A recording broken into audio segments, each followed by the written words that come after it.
आई हम एगो रउआ सब के गीत सुनावल चाहतनी कि जब आत्मा मरेला तो कोई केकरो साथ ना जले। यहाँ तक कि माई बाप जो कि पत्नी भाई बहन कोई भी मतलब साथे ना जला। तो कवि के का भाव बा तनी आई सुनी सभे।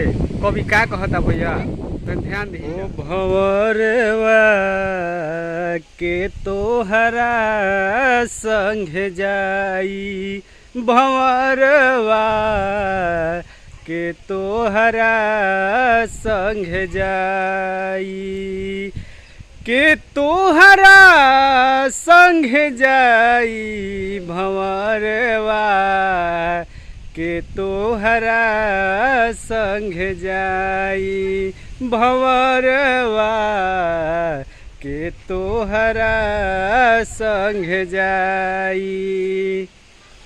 आरे आवे के बेरिया सबके हु जानेला, दुआरा प बाजेला बधाई बधाई, दुआरा प बाजेला बधाई।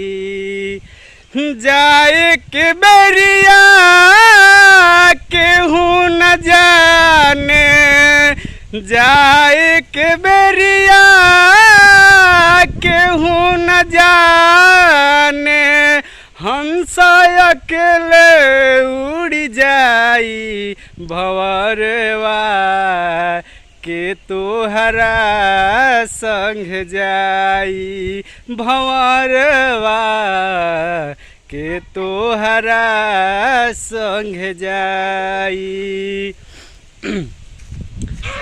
आरे डेहरी पकड़ के में हरी रोवे, बाह पकड़ी के भाई रे भाई, बाह पकड़ी के भाई।